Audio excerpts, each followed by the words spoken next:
অখণ্ড সংহিতা বা শ্রী শ্রী স্বামী স্বরূপানন্দ পরমহংস দেবের উপদেশ বাণী, দ্বাদশ স্কন্ধ। দাস রঘুনাথ। শ্রী শ্রী ভবানী বললেন, দাস রঘুনাথের জীবন দেখো। গেলেন নীলাচলে মহাপ্রভু শ্রী চৈতন্যের চরণ দর্শন করতে। মহাপ্রভু সাদরে নিজ প্রসাদ দিলেন।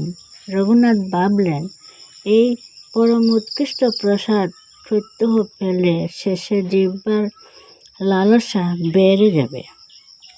জিহ্বার লালচে জীব ইতি উতি দায়। শিশুদর পরায়ণ কৃষ্ণ নাহি পায়। সুতরাং তিনি জগন্নাথ দেবের মন্দির দুয়ারে গিয়ে ভিক্ষা করে জীবন ধারণ করতে লাগলেন। কিন্তু দুদিন পরেই আত্মপরীক্ষায় এলো। মনশিক্ষা করে তিনি দেখলেন,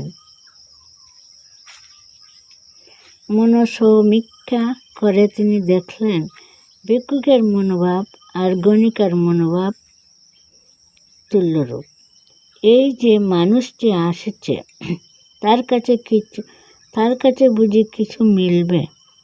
রুজি তো দেয়, আজ তো কিছু দিল না। ওই যে মানুষটি আসছে সে তো কোনো দিনই কিছু দেয় না, তবে আর আজ কিছু দেবে না, তার কাছে আশা করে কি হবে?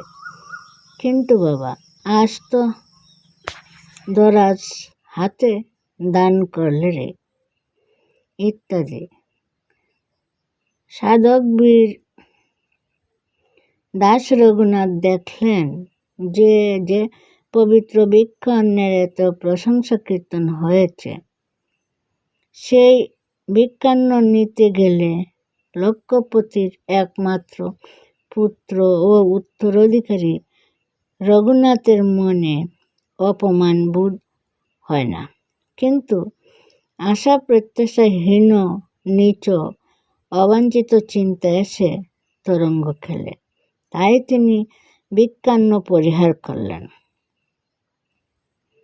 এবং নর্দমায় নিলিপ্ত পরিত্যক্তা পচা ভাত কুড়িয়ে এনে তাই জলে ধৌত করে মহাপ্রসাদ জ্ঞান করে গ্রহণ করে সাধন জীবন ধারণ করতে লাগলেন। শ্রী চৈতন্য চরিতামৃত পড়ে দেখো যে মহাপ্রভু শ্রী চৈতন্য ওই অন্নকে কত সমাদর দিয়েছেন। রঘুনাথ কি খান এই খোঁজ নিতে এসে শ্রী চৈতন্য এই দৃশ্য দেখে রঘুনাথের অন্ন তালিকা থেকে নিজ হাতে কেড়ে নিয়ে সেই অপূর্ব প্রসাদ স্বয়ং আস্বাদন করে তৃপ্ত পরিতৃপ্ত পরমতৃপ্ত হইয়াছিলেন।